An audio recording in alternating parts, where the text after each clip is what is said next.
आपका स्वागत है रफ्तार पे चला स्टंट में, जो कि हम पिछली बार इसका हम परिचय बता दिए थे, जो कि हम कहानी को चल रहे हैं। 20 के दांत स्टार्ट। सेन साहब की नई मोटर बंगले के सामने बरसाती में खड़ी है। काली चमकती हुई स्टीमर इंड जैसे कोयले घोंसले में, जैसे कि कब उड़ जाए।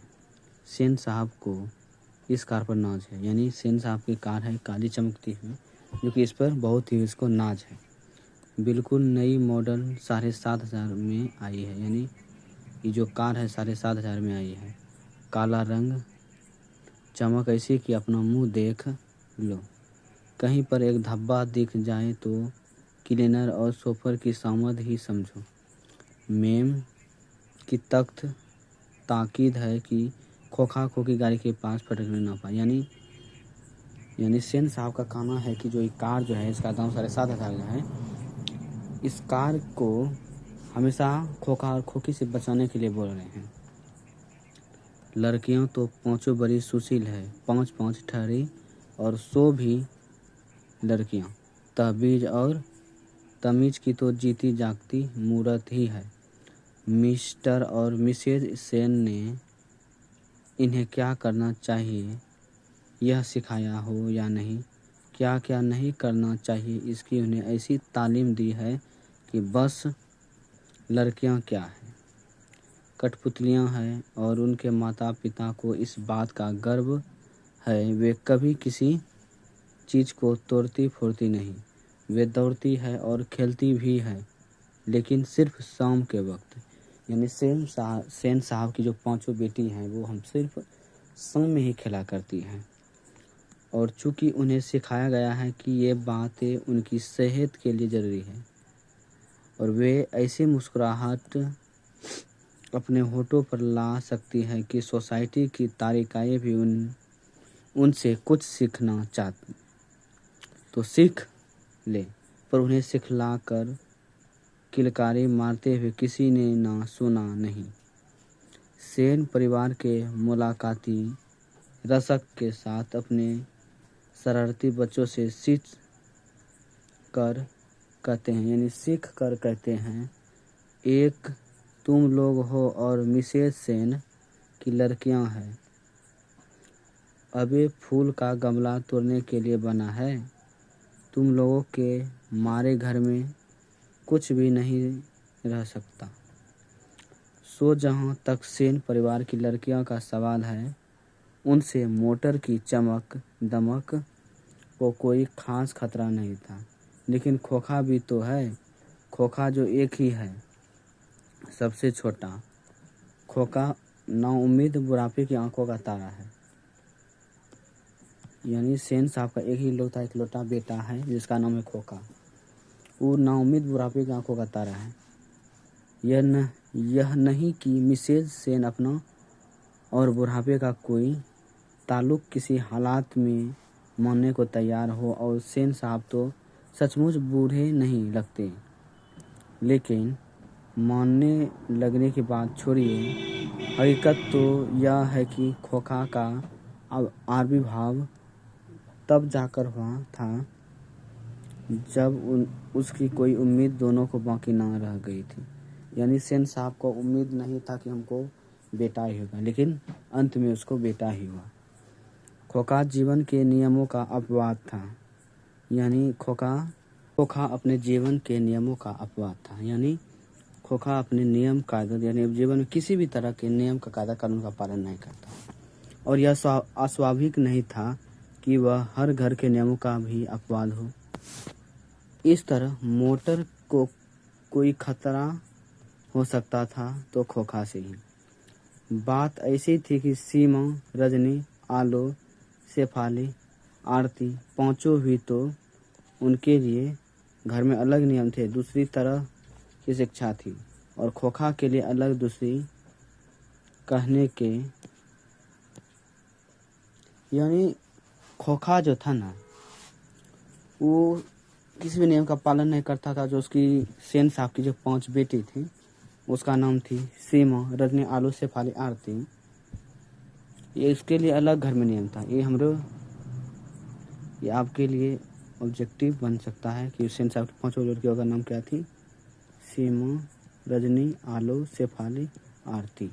ठीक, बहुत बहुत धन्यवाद। इसके लिए हम आगे बढ़ रहे हैं।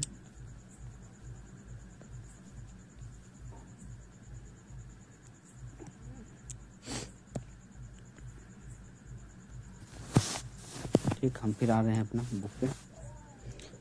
के लिए तो सेन का कहना था कि खोखा आखिर अपने बाप का बेटा ठहरा, उसे तो इंजीनियर होना है। अभी उसने उसमें के लिए लक्षण दिखाई पड़ते, यानी सेन साहब का कहना है कि उसमें अभी से ही लक्षण दिखाई दे रहा है इंजीनियर बनने का। इसलिए भी उसने वैसी ही दी जा रही थी। बात यह है कि खोखा के दुर्ललित स्वभाव के उस अनुसार ही सेनों के सिद्धांतों को भी बदल दिया था। अक्सर ऐसा होता है कि सेन परिवार के दोस्त आते हैं, भड़कीले ड्राइवर रूम में बैठते हैं और बातचीत के लिए विषय का अभाव होने पर चर्चा निकल पड़ती है कि किसका लड़का क्या करेगा। तब सेन बड़ी मौलकाती और दूरदर्शी के साथ फरमाते हैं कि वह तो अपने लड़के को अपने ढंग से ट्रेंड करेंगे क्या कर रहे हैं। आजकल की पढ़ाई लिखाई तो फिजूल है। वह तो उस अपनी तरफ बिजनेसमैन इंजीनियर बनाना चाहते हैं। अब देखिए ना, सेन साहब कहते हैं खोखा 5 साल का हो रहा है, लोग कहते हैं उसे किंडरगार्टन स्कूल में भेज दो, लेकिन मैंने अभी यही इंतजाम किया है कि कारखानों का बरही मिस्त्री 2-1 घंटे के लिए आकर उसके साथ कुछ ठोक पीट करे। इससे बच्चे की उंगलियां अभी से औजार से वाकिफ हो जाएगी। हिंदुस्तान लोग यही नहीं समझते। एक दिन का वाकया है कि ड्राइंग रूम में सेन साहब के कुछ दोस्त बैठे गपशप कर रहे थे। उनमें एक साहब साधारण हैसियत के अखबार नवीस थे और सेनों के दूर के रिश्तेदार भी होते थे। साथ में उनका लड़का भी था, जो था तो खोखा से भी छोटा पर बड़ा समझदार और होनहार मालूम पड़ता था। किसी ने उसकी कोई हरकत देखकर उसकी कुछ तारीफ कर दी और उन साहब से पूछा कि बच्चा स्कूल तो जाता ही होगा। इसके पहले कि पत्रकार महोदय कुछ जवाब देते, सेन साहब ने शुरू किया, मैं तो खोखा को इंजीनियर बनाना चाह रहा हूँ। सेन साहब तो थे वो उसके घर के रिश्तेदार में अखबार बेचने वाला, यानी रिश्तेदार ही मान लीजिए, आया था पत्रकार महोदय। उसका साथ में उसका बेटा भी आया था, तो वो बहुत समझदार था और सेन साहब का बेटा भी था। सेन साहब के पत्रकार जो रिश्तेदार जो आए थे उससे कुछ पूछते, तब तक सेन साहब बोल बैठे कि आप इसको क्या बनाना चाहते हैं? बोला कि मैं इंजीनियर बनाना चाहता हूँ। ठीक, और वे ही बातें दोहराकर वे थकते नहीं थे। पत्रकार महोदय चुप मुस्कुराते रहे। यानी मान लीजिए अब कोई बच्चा घर में है, क्या कर सकता है? कुछ नहीं। जब उनसे फिर पूछा गया कि आप अपने बच्चे के विषय में उनका क्या ख्याल है, तब उन्होंने कहा, मैं चाहता हूँ कि वह जेंटिलमैन जरूर बने और जो कुछ बने उसका काम है, उसे पूरी आज़ादी रहेगी। सेन साहब इस उत्तर के शिष्ट और प्रच्छन्न व्यंग्य पर ऐड कर रह गए। तभी बाहर शोरगुल सुनकर सेन साहब उठने लगे तो उनके मित्रों ने भी जाने की इच्छा प्रकट की और उन्हीं के साथ बाहर आए। यानी बाहर में कुछ सोच रहा था, इसमें दोनों पत्रकार मदर सेन साहब निकल गए बाहर। बाहर सेन साहब का सोफर एक औरत से उलझ रहा था। सोफर यानी ड्राइवर कहा जाता है, कार ड्राइवर जिसको कहते हैं उसे सोफर कहा जाता है। औरत के पास एक 5-6 साल का बच्चा खड़ा था जिसे वह रोकने की कोशिश कर रही थी, क्योंकि बच्चा बार बार सोफर की ओर झपटता था। सेन साहब को देखकर औरत सहम गई। सोफर ने साहब की ओर बढ़कर अदम के साथ कहा, देखिए साहब, मदन गाड़ी को छू रहा था। गाड़ी गंदी हो जाती, मैंने मना किया तो लगा कहने जा तो मैंने उसे पकड़कर अलग कर दिया। इस पर मुझको मारने दौड़ा। अब उसकी माँ भी आकर खामखा मुझसे उलझ रही है। मदन की माँ कुछ कहना चाहती थी, लेकिन सेन साहब के सेठ होठों को देखकर चुप रह गई। सेन साहब ने बड़े संयत पर कठोर स्वर में कहा, मदन की माँ, मदन को ले जाओ और देखना वह फिर ऐसी हरकत ना करे। मदन की माँ अपने बच्चे के बाएं घुटने से निकलते हुए खून की पोंछती हुई चली गई। ड्राइवर ने शायद धकेल दिया था और वह गिर पड़ा था, लेकिन एक मामूली किरानी के बेटे को सेन साहब के ड्राइवर ने धक्का दे दिया और उसे चोट आ गई। तो आखिर ऐसी कौन सी बात हो गई? ठीक इसी वक्त मोटर के पीछे खटखट की आवाज़ सुनकर सेन साहब लपके सोफर भी दौड़ा और लोग सीढ़ियों से उतरकर अपनी अपनी गाड़ियों की ओर चले। सभी ने देखा सेन साहब खोखा को गोद में लेकर उसे हल्की मुस्कुराहट के साथ डांट रहे हैं और मोटर की पिछली बत्ती का लाल शीशा चकनाचूर हो गया है। पूछ लेगा कि मोटर की चकनाचूर क्या था? लाल शीशा चकनाचूर हो गया था। यानी जब उस समय कार के पीछे खटखट की आवाज़ हो रही थी, तब तक सेन साहब दौड़ा, देखा कि खोखा वहाँ ठीक ठाक कर रहे ठोक रहा था। तब सेन साहब ने उसे गोद में लेके हल्की मुस्कुराहट के बोला, डांटा, जो कि तब तक में पिछली बत्ती की लाल शीशा चकनाचूर हो गया। सेन साहब ने मित्रों को संबोधित करते हुए कहा, देखा आप लोगों ने, बड़ा शरारती हो गया। कासू मोटर के पीछे हरदम पड़ा रहता है। कासू यानी खोखा का ही नाम है। उसके कल पुर्जों में इसको अभी से इतनी दिलचस्पी है कि क्या बताऊं। शायद देखना चाह रहा था कि आखिर इस बत्ती के अंदर है क्या। सेन साहब खोखा को जमीन पर रखकर अपने दोस्तों के साथ उनकी कार की ओर चले। उन्होंने अपने मित्रों की भाव भंगिमा देखी नहीं, देखते भी तो कुछ समझ पाते, इसमें शक ही कि था। मिस्टर सिंह अपनी कार के पास पहुंचे और सेन साहब को नमस्कार कर दरवाज़ा खोलने के लिए बढ़े और फिर रुक गए। उनकी निगाह अचानक ही अगले चक्के पर गई थी। उन्होंने नज़दीक जाकर देखा और परेशानी की हालत में खड़े हो गए। टायर बिल्कुल बैठ गया था, शायद पंचर हो गया था।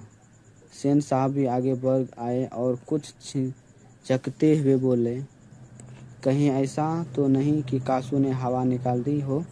ड्राइवर, जरा दूसरे चक्के को भी देख लो और पंप ले आकर हवा भर दो। और हाँ, कुर्सियाँ लॉन में रखवा दो, तब तक हम यहीं बैठते हैं। ड्राइवर ने एक कार का चक्का लगाकर सूचना दी कि दूसरी ओर के पिछले चक्के की भी हवा निकली हुई थी। ठीक, काम तो कासू बाबू का ही मालूम पड़ता है, इधर की खेल रहे थे, सोफर ने बताया और पंप लाने चला गया। मुखर्जी साहब की गाड़ी सकुशल थी। वह अपने और पत्रकार महोदय के परिवार के साथ चलते बने। सेन साहब और मिस्टर सिंह लॉन की कुर्सियों पर बैठकर बातें करते रहे। बातों के सिलसिले में ही सेन साहब ने बताया कि कासू ने इधर चक्कों में से हवा निकालने की हिकमत जान ली थी और मौका मिलते ही शरारत कर गुजरता था। उनका अपना ख्याल था, उसकी इन हरकतों को देखकर तो यह साफ मालूम होता था कि इंजीनियर में उसकी दिलचस्पी है। इसी तरह की दूसरी बेमतलब की बातें होती रही जब तक कि चक्कों में पंप नहीं हो। मिस्टर सिंह रुखसत नहीं हो गए। सेन साहब अंदर लौटते तो बेरा को मदन के पिता गिरधर लाल को, जो उनकी फैक्ट्री में किरानी था और हाथे के एक कोने में आउट हाउस में रहता था, यानी बाहर में, बुला लाने का हुक्म दिया। गिरधर लाल आया और सेन साहब के सामने सिर झुकाकर खड़ा हो गया, जैसे खून के जुर्म में कैदी जज के सामने खड़ा हो। सेन साहब ने ठंडी बेलौस आवाज में कहना शुरू किया, देखो गिरधर, यानी सेन साहब ने, जो खोखा का था पिता, सेन साहब ने उस, यानी जो लड़का उस समय मदन, जो ड्राइवर से झगड़ा कर रहा था, मदन के पिता का नाम था गिरधर लाल, उसी को बुलाया और उसका बाद क्या होता है, गिरधर को कहा, मदन आजकल बहुत शौक हो गया है। मैं तुम्हारी और उसकी भलाई चाहता हूँ। गाड़ी को गंदा किया, वह अलग मना करने पर ड्राइवर को मारने दौड़ा और मेरे सामने भी डरने के बदले उसकी ओर झपटा रहा है। ऐसा ही लड़के आगे चलकर गुंडे, चोर और डाकू बनते हैं। गिरधर लाल कभी कभी जी कह देता था। सेन साहब का भाषण जारी था। उसकी हालत क्या होती है तुम जानते हो, उसे संभालने की कोशिश करो। फिर ऐसी बात हुई तो अच्छा नहीं होगा। तुम जा सकते हो। उस रात गिरधर के क्वार्टर से आते हुए मदन के चित्कार से सेनों का आरामदेह शयनागार गूंज गया। आराम में खलल पड़ने से कुछ झुंझलाकर पिता सेन ने धर्मपत्नी से बड़ी समझदारी की बात कही। गिरधर खुद समझदार आदमी है, उसकी बीवी ने ही लड़के को बिगाड़ दिया है। मदन की यह दवा है, मेरी तो तबीयत ही भी थी कि कमबख्त की खाल उधेड़ दूं। गिरधर ने ही ऐसी कराई जारी रखी तो शायद ठीक हो जाए। Spare the rod and spoil the child, अंग्रेजी में गाली दिया। माता सेन की नींद उचट गई। उन्हें मदन की कातर चिल्लाहट से ज्यादा अपने पति की बकबक पर खींच आ रही थी, लेकिन उन्होंने अपनी खींच मदन पर ही उतारी। कमबख्त कैसा काऊ की तरह चिल्ला रहा है, यानी पति वैसा और पत्नी वैसा, भिख मंगा कहीं का, खोखा की बराबरी करता फिरता है। मदन का आर्तरुदन रुक गया था।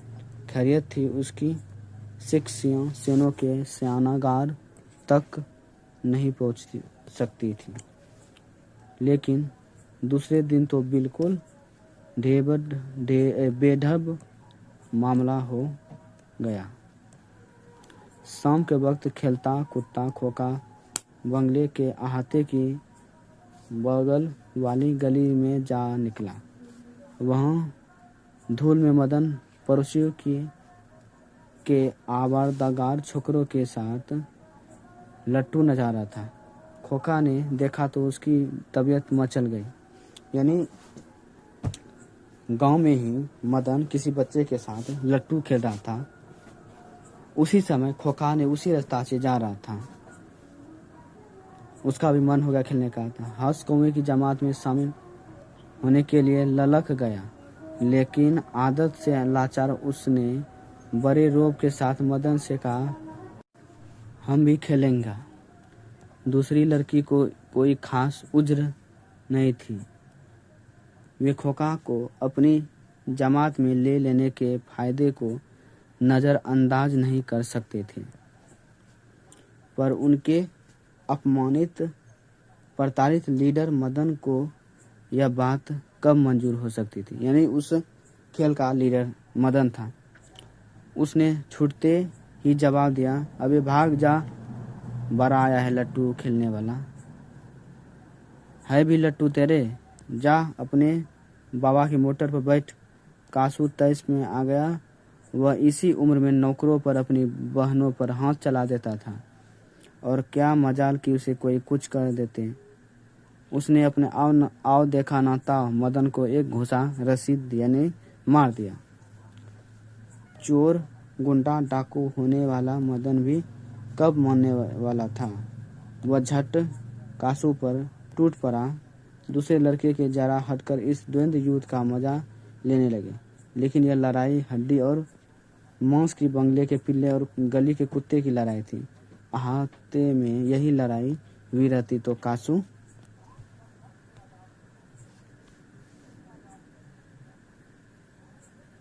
कासू शेर हो जाता। वहाँ तो 1 मिनट बाद ही वह रोता हुआ जान लेकर भाग निकला।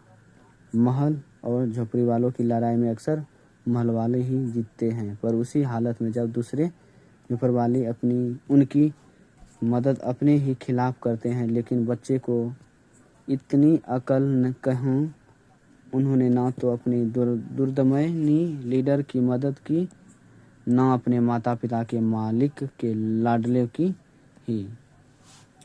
हाँ, लड़ाई खत्म हो जाने पर तुरंत ही सहमते हुए तितर बितर हो गए। मदन घर नहीं लौटा, लेकिन जाता ही कहाँ 8-9 बजे तक इधर उधर मारा फिरता रहा, यानी डर के कारण इधर से उधर भटकते रहे। फिर भूख लगी तो गली के दरवाजे से आहिस्ता आहिस्ता घर में घुसा। उसके लिए मार खाना मामूली बात है, यानी मदन का मार खाना मामूली बात है। डर था तो यही कि आज मार और दिनों से भी बुरी होगी, लेकिन उपाय ही क्या था। वह पहले रसोई घर में घुसा।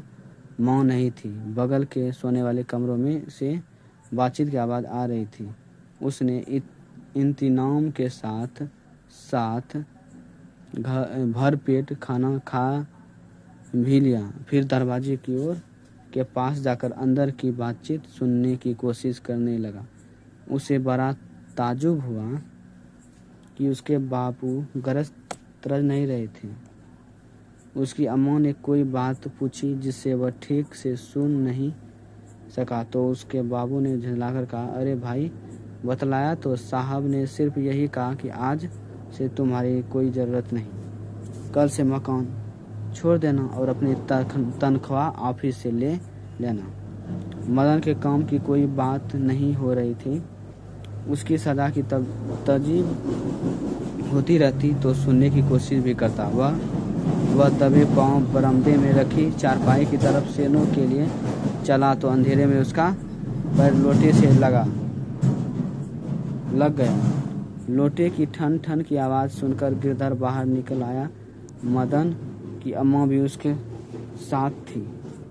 मदन चौकी कर घुमा और मार खाने की तैयार में आ छाती को अपने हाथों से बांधकर खड़ा हो गया।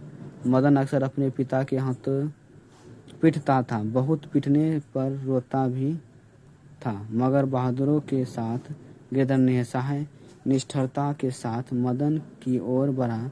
मदन ने अपने दांत भींच लिए।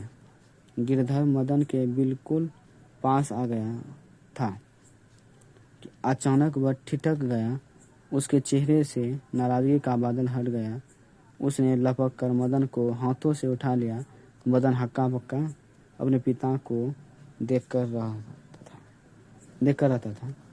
उसे याद नहीं उसके पिता ने कब उसे इस तरह प्यार किया था। अगर कभी किया था तो गिरधर उसी बेपरवाही, उल्लास और गर्व के साथ बोल उठा जो किसी के लिए भी नौकरी से निकाल जाने पर ही मुमकिन हो सकता है।